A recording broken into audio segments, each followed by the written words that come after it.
Good morning, everyone. Welcome to the First Unitarian Society of Milwaukee's online worship service.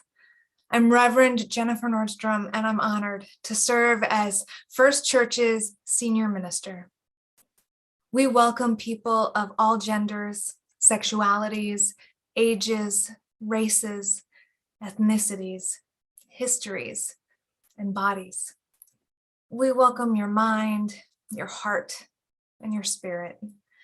We welcome all you're bringing with you today, and we welcome all your heart longs to set down. We'd like to pay a special welcome to guests who are joining us today. If you're visiting us for the first time or joining us from afar, why don't you say hello in the chat now and tell us where you're joining from? First Church members and friends, please feel free to welcome our visitors in the chat. I welcome everyone into this worship service by inviting you to repeat our First Church mission after me. We gather to nurture the spirit, engage the mind, and inspire action. Our opening words this morning are from the Reverend Dr. Sophia Betancourt, a Black eco-womanist, Unitarian Universalist theologian. Woo, that's a lot. Who served as the first woman co-president of the Unitarian Universalist Association during the interim period in 2017. Dr. Betancourt writes, "A universalist theology of liberation in the present day centers our capacity to be sanctuaries of radical truth-telling and abundant compassion so that the all-embracing love at the center of our tradition can serve to make all of us more whole."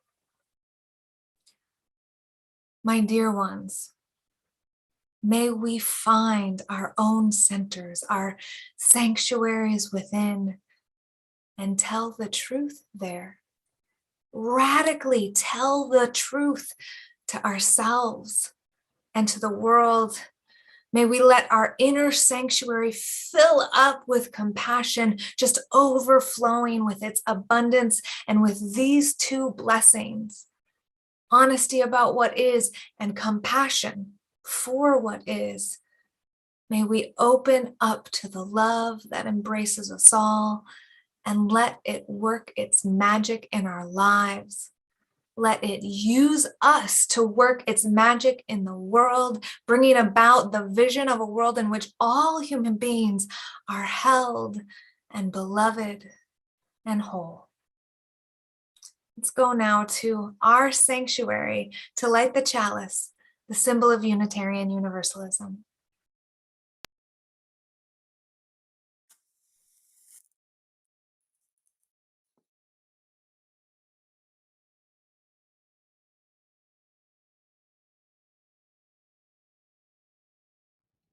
I'm Reverend Kimberly Tomczyk Carlson, and it is my honor to serve as the Minister of Religious Education.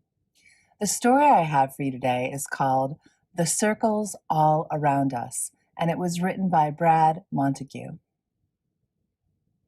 We begin by drawing a circle on the ground along each shoe.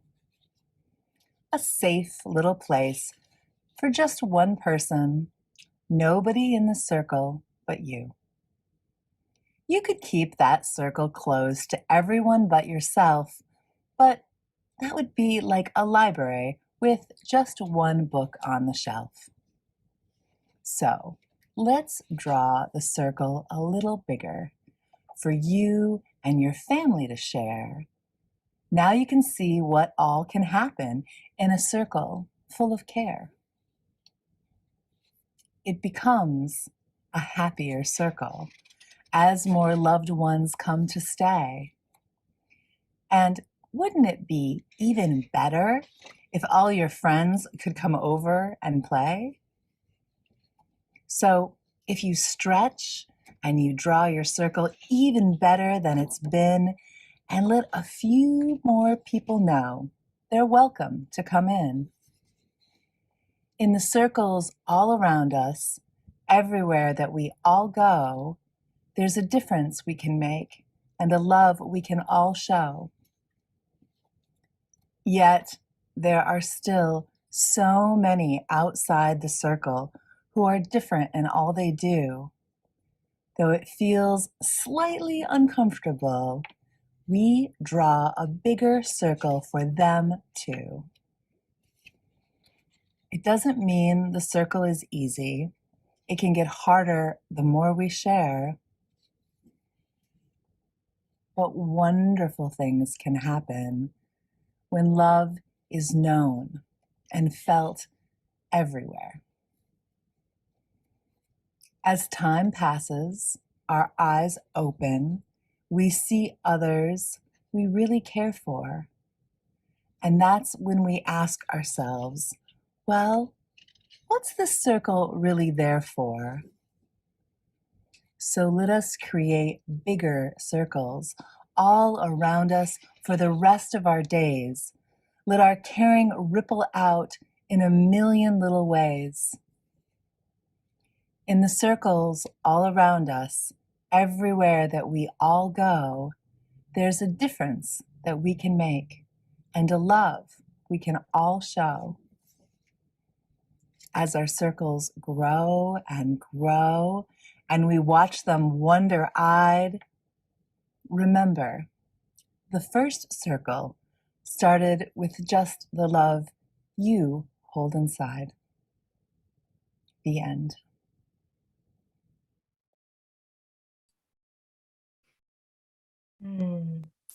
Thank you for that lovely story, Reverend Kimberly. I, for one, cannot wait to draw the circle wider and to have all my friends come over and play. I know that we've been waiting to gather again in community with our First Church friends. And as we watch the COVID numbers from the Omicron surge drop and drop, I'm so hopeful that we'll be able to gather again in our sanctuary in March. Just keep watching your announcements and your email and the website for an announcement of when we will know for sure about gathering again in the sanctuary in March. I'm very hopeful. And of course, we will keep our online services going during that time when we're back in person in the sanctuary. We'll be meeting at 9 and 11 a.m. in the sanctuary, but we'll also have online worship still happening right here on the YouTube channel at 10 a.m. So come join us in whatever circle works the best for you. As we enter now into a time of meditation, which will be followed by silence, followed by the song Spirit of Life, I want to just invite you to get into your body. Do whatever helps you get grounded where you are right now. For some of us, that might mean taking a deep breath and feeling it fill our chest and our thoracic and our belly and letting it out again. For others of us, that might mean feeling our feet on the floor or our sit bones in the seat, just grounding us into that steady, stable earth beneath us. For some of us, coming into being here and now might mean connecting with air, with the space above our heads, reaching up out of the crown of our head and feeling the connection with all that is. Whatever helps you come into here and now, do it. Do it now.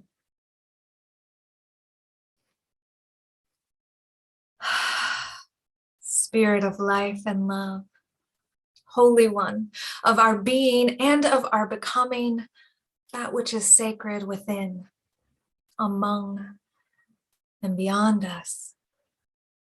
Come be with us today in the complexity of our humanity, in our yearning to be free. Help us understand what holds us back from that freedom. Help us get free from patterns of domination and superiority so that we can all live in harmony and joy, drawing the circle wide and wider still. May we learn to tell the truth and hold ourselves and others with compassion as we work to get free together, holding on to who we are and knowing we belong to one another. May it be so, and amen.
Good morning.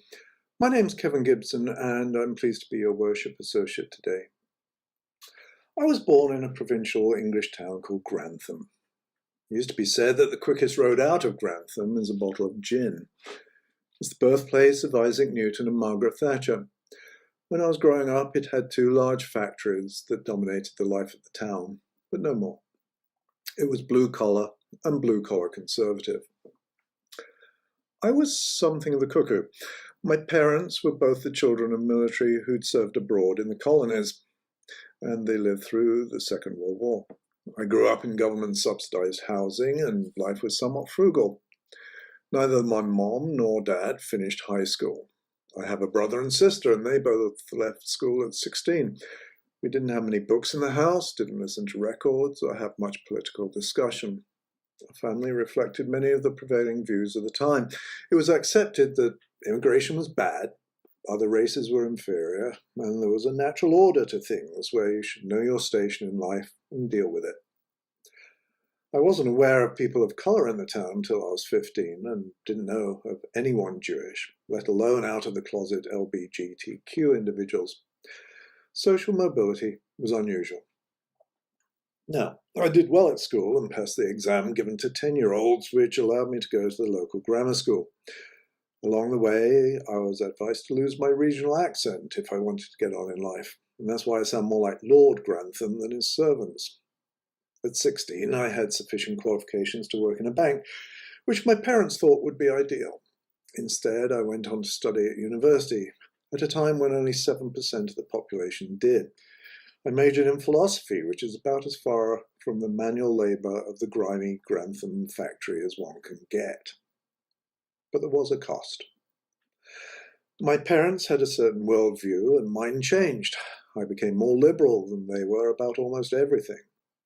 They were smart and kind people, but we came to see things in very different ways. I did argue with them and confronted them over some of their beliefs. But their experiences and convictions were pretty entrenched, and frankly, all my liberal reading could never compete with the views they had, and the ones they'd cultivated through a lifetime. Some topics were simply intractable. I wish that I could have had them encounter my church, where the mind is engaged and not merely soothed, and know in my core the rightness and integrity of equality, justice, and human dignity, and so fortunate to have a spiritual home with my fellow UUs. I wish that they could have met my fellow congregants. Let me digress for a moment and consider the phrase we see all the time, keep calm and carry on. The story behind the phrase is surprisingly sinister. During the Second World War, all British residents were issued gas masks and required to carry them at all times. My grandparents still had them in a shed when I was a kid. So the poster was born, but not as a take-it-easy type bumper sticker slogan, but as a response to an imminent threat. The carry-on has a double meaning. Take your gas mask with you and trying to maintain normalcy and composure as best you can. To me, the lesson is that even in the most trying of circumstances, we still have to find ways to carry on. In my case, keeping some kind of channel open with those I cared about. And in the face of conflict and frustration, we still have to respect the dignity and worth of people, even if we don't respect their views. I'm sure that my parents saw my beliefs as hopelessly naive and unrealistic. It wasn't at all satisfying to think that I developed differing political and social outlooks from those I loved. Bluntly, we generally didn't go there. It seems inadequate, and we avoided repeated confrontations, to be sure. And I truly regret that I couldn't bring them to see what I am convinced are bedrock truths. I tried, and then I stopped. Instead, I found worth in being together, making tea, watching soap operas, and talking about the weather. Trivial as many of those conversations were, it meant that we still at least were able to maintain some connection. Perhaps carrying on isn't the best response, but it was pretty much all we had. And, at least, it meant that we didn't have to resort to the gin.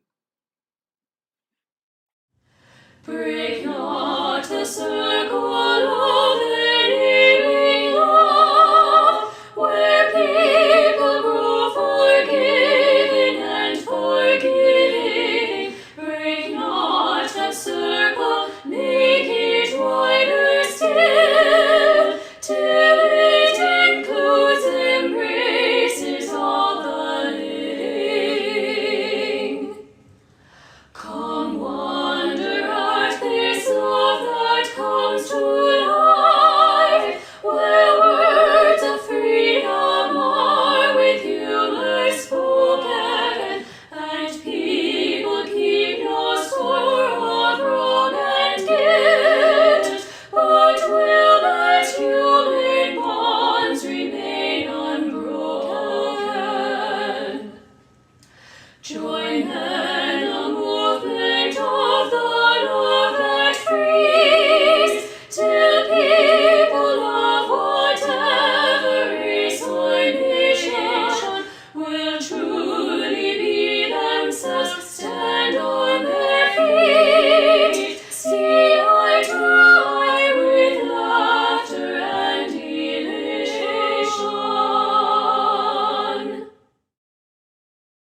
conflict is a normal part of life.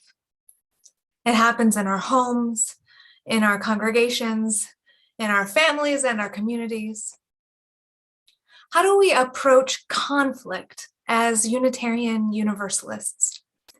How do we live our values of honoring every person's inherent worth when people deeply, angrily, sometimes hurtfully disagree? I'm going to tell you two stories. First, in one of our Unitarian Universalist congregations, there was a straight white woman in her 60s, well-educated, well-off. We'll call her Marge, who had been in a number of conflicts in the congregation. In each of these conflicts, mediators on the congregation's right relationship team helped the people involved come to agreement and move forward. However, although the individual disagreements were each coming to a resolution, Marge's pattern of being in conflict with a lot of different people continued on. Eventually, the right relationship team dug a little deeper into Marge's pattern of conflict and noticed some similar features within that pattern. Now, Marge disagreed with a lot of people, a lot of the time, which was fine. Our Unitarian Universalist faith is open to healthy disagreement. We know that conflict is normal. Indeed, it is an inevitable part of human life. We encourage curiosity and wonder and doubt and the exchange of ideas. But this was more than a person with strong opinions getting into regular disagreements. When the right relationship team explored the pattern of Marge's conflicts, they noticed that the conflicts that escalated to the point of needing mediation had marked power differences between Marge and the other person. In the escalated conflicts, Marge, in a patterned way, had more power than the other person with whom she was in conflict. And the ways in which she had more power fell along some pretty disappointing lines of identity. Marge got into the deepest conflicts with younger women, with people of color, and with LGBTQ folks. When someone had multiple of these identities, like a young queer person of color, the conflict got particularly nasty. This was more than just people disagreeing with one another. It was a pattern of one person trying to assert power and dominance over people with marginalized identities. Story number 2.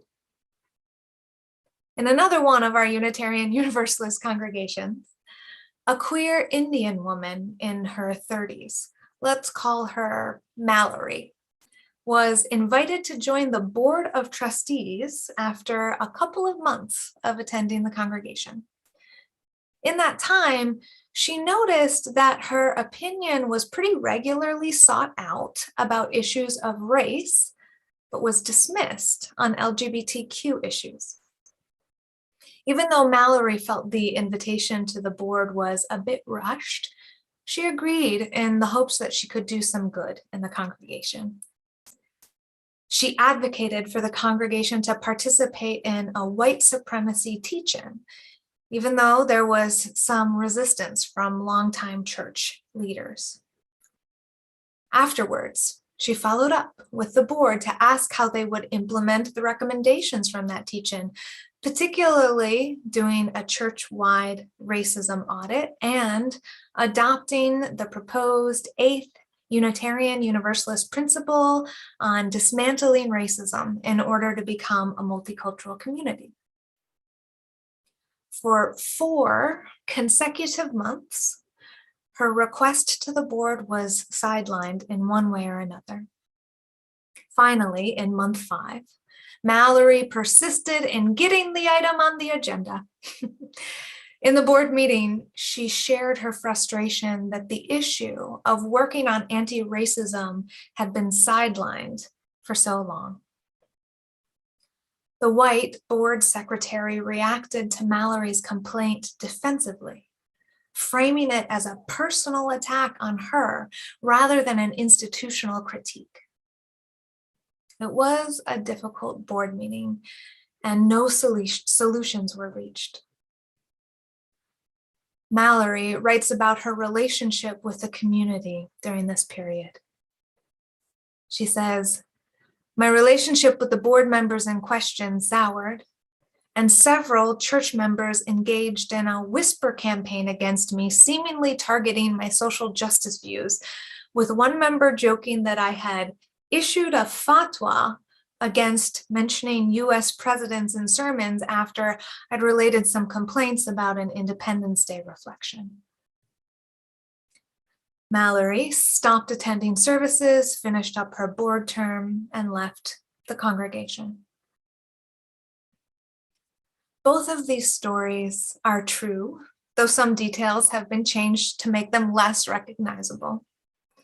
One of them was shared with me by a colleague, and the other one can be found in the Widening the Circle of Concern report by the Unitarian Universalist Association's Commission on Institutional Change. Now, we can notice some similarities in these stories. In each one, an individual comes into conflict broadly in a community. The congregations in each story struggle to be in relationship with the individual, and the individual becomes ostracized from the community. In both instances, the individual eventually leaves the community. A flat, uncomplicated read of universalism might just leave the comparison there. Our universalist theological tradition holds that every human being is beloved, worthy, and sacred. It comes from our universalist theological ancestors who argued against the concept of hell because of their belief that God's love was larger than any finite human sin, and thus salvation must be universal. In contemporary terms, we might reframe this as by saying that every human being's worth is inherent and no one is ever removed from the circle of human concern. Or we might say that every human being is a sacred and beloved child of God, or beloved child of the earth, or a beloved child of love. Our first principle in Unitarian Universalism, that we covenant to affirm and promote the inherent worth and dignity of every human being, codifies this theology. Sometimes I hear Unitarian Universalists use a flat, uncomplicated version of universalism when faced with conflict, whether that conflict is in our congregations or in their personal lives. When struggling with how to honor a person's inherent worth if we find their thinking vile, a flat reading of universalism might trap us into believing that if we honor everyone's inherent worth and dignity, then everyone's views are equally valid. I hear people wrestling with disagreeing with their homophobic uncle or their racist neighbor, but then also acknowledging that that person disagrees with them too, and thinking that our universalist understanding of them both as inherently worthy means that the disagreement is equal. Both sides are valid. But there is more to our theological heritage than a bland, both sides are valid approach to conflict. Our Unitarian theological tradition honors reason and the application of critical thinking to theology. Also, our universalists held that we should work together to create the beloved community here on earth. Our faith tradition has a long practice of siding with justice and examining human behaviors and practices to make them more just and equitable. We use our reason to apply the theology of universalism to the realities of the human world. All things being equal, we could simply say, yes, everyone is inherently worthy, but we well know that in the world, all things are not equal. There are long histories of racism and patriarchy and exploitation of working people and homophobia and xenophobia and all kinds of exclusionary and oppressive practices and structures that make people's lived realities of the world very different. We are not ignorant of the realities of the world or its history, nor are we afraid to tell the truth about it. Liberation theology argues that the holy is invested in the liberation of the oppressed, that God's self is on the side of justice, that love wants to dismantle racism and patriarchy and exploitation. In the United States, Black liberation theology originated in the 1960s from Black Christian theologians who said Jesus sided with the marginalized. He was himself oppressed and marginalized, and he came to liberate people from oppression. Black liberation theologian James Cone said that in the US context of white supremacy and anti-Black racism, race is such a marker of dominance and oppression that here, Jesus is Black. Latin American Catholic liberation theology originated also in the 1960s through priests and bishops in Latin America who said that because Jesus sided with the marginalized, was himself oppressed and marginalized, and came to liberate people from oppression, Jesus's ministry was evidence of God's preferential option for the poor. Liberation theology recognizes that things are not equal in this world. It examines the inequality, and it identifies God or holiness or sacredness or the love of the world with the movement to dismantle inequality and transform injustice. A more complicated view of our Unitarian Universalist theology combines universalism with liberation theology to arrive in a place where all human beings, yes, are sacred and worthy, and therefore we do the work together to dismantle injustice in the world so that we can begin to live in ways that actually do honor the inherent worth of all. When we apply this understanding to our two UU stories, we're able to move beyond a flat, both sides version of inclusivity and into a more complicated analysis of power that reflects our real desire to live the truth of inherent worth by transforming injustice. In the first story, Marge not only has a number of identities that give her power in her congregation. She's white, she's straight, she's in her 60s, she's well-educated, well-off, but she also has a pattern of engaging in serious conflict with people who have less power than her. In our second story, Mallory not only has a number of identities that reduce her power in her community. She's younger, she's Indian, she's queer. She also experiences a pattern of the power structures in her community dismissing her challenges to injustice in one of the areas of her marginalized identities. In the first story, Marge is enacting patterns of domination, and she leaves the community when it holds her accountable for that behavior. In the second story, Mallory was challenging patterns of domination in her community, and she left her community when it would not be held accountable for those patterns of behavior. We are not trapped in a shallow universalism that flattens in the face of conflict.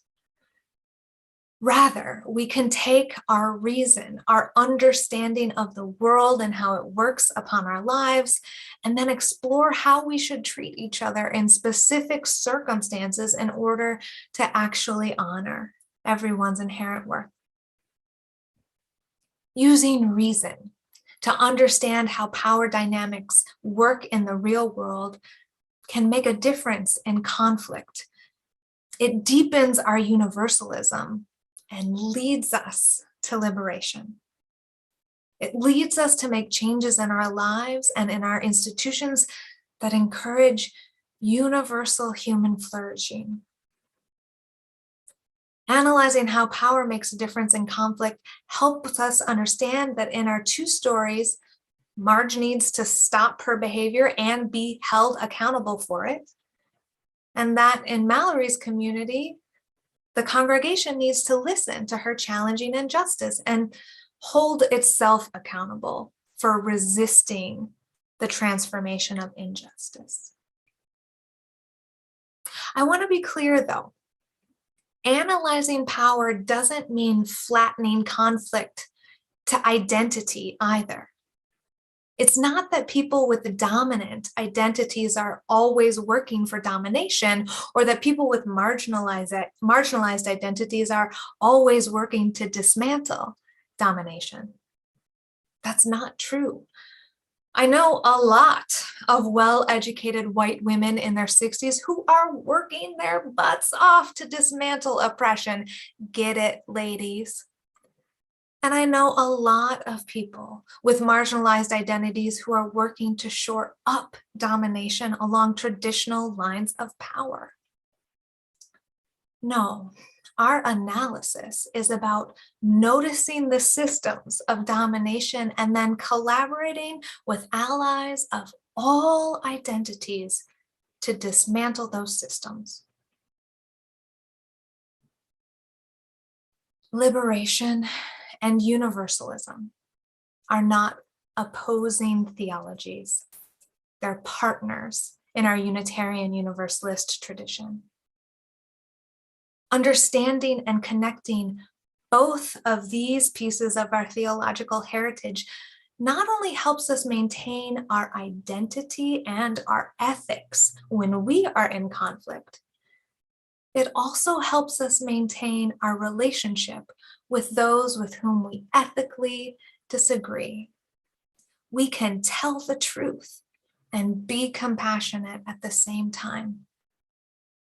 A universalist liberation theology maintains that no one is removed from the circle of human concern.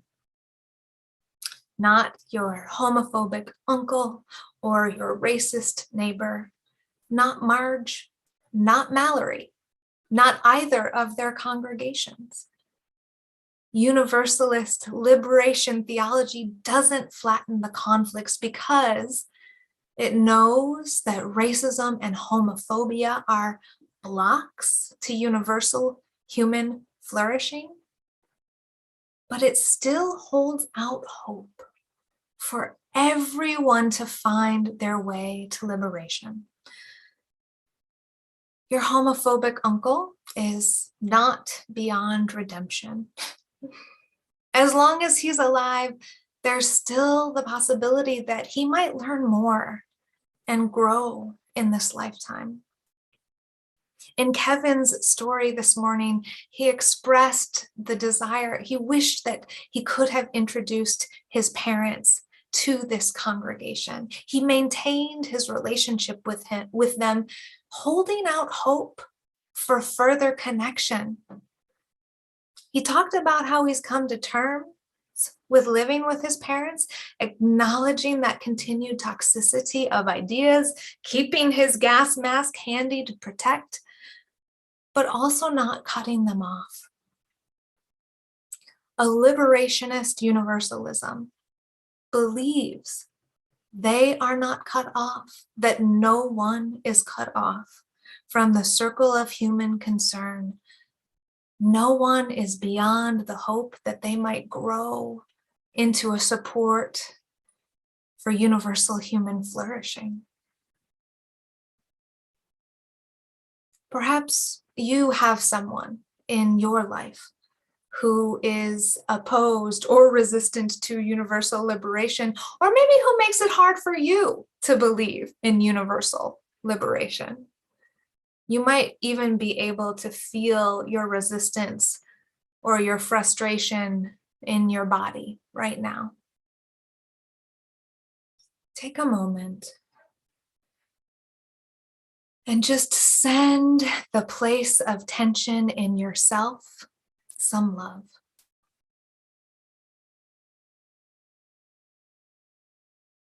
Now take another moment and send some love out to everyone who is suffering from their lack of access to universal liberation. Regardless of our identities, and regardless of our views about our identities, we all suffer from a world which is not free. People with dominant identities suffer from the spiritual toxicity of illusions of superiority and the way that those illusions separate them from the whole. People with marginalized identities suffer from oppression and from barriers to resources and whole human flourishing. People with both marginalized and dominant identities, which is most of us, suffer in some toxic superiority and some oppression, and also suffer from having an internal battle of whose identity comes to the fore, and sometimes having to suppress parts of ourselves. Universal liberation, liberatory universalism is for everyone.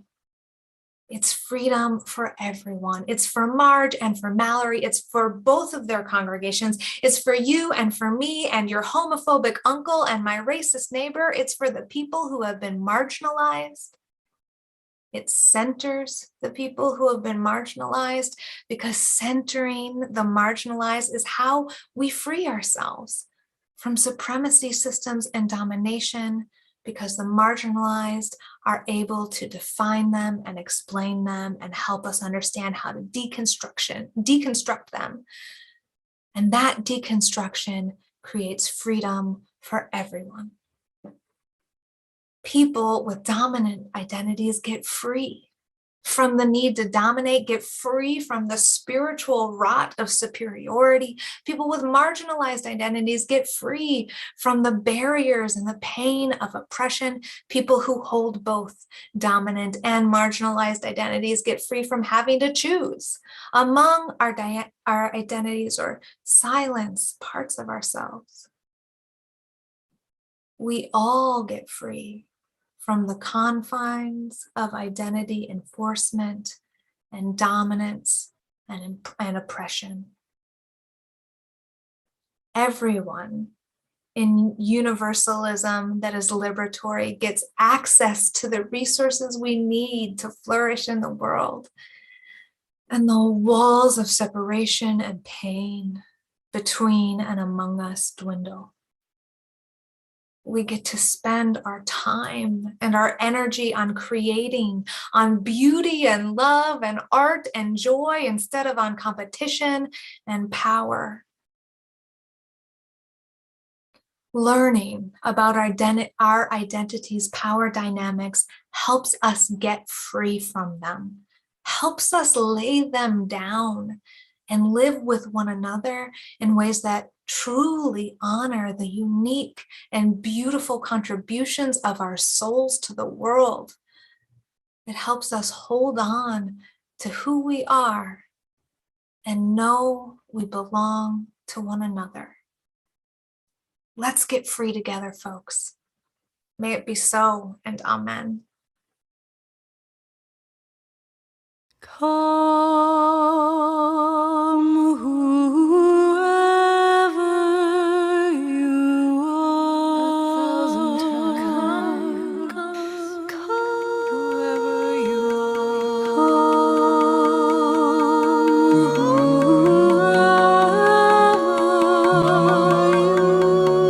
You've broken your vows 1,000 times.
So much gratitude to Not Your Mama's Hymns for that beautiful rendition of Come, Come, Whoever You Are.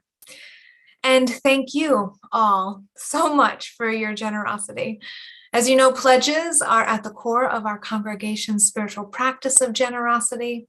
We're also grateful for additional gifts to support our ministry, and we thank the folks out there who are appreciating this online ministry and are also supporting it, either by texting 73256 with the message "Give to UU," or by giving on our website, bit.ly/UUways2give. Your gifts help us continue to provide this ministry.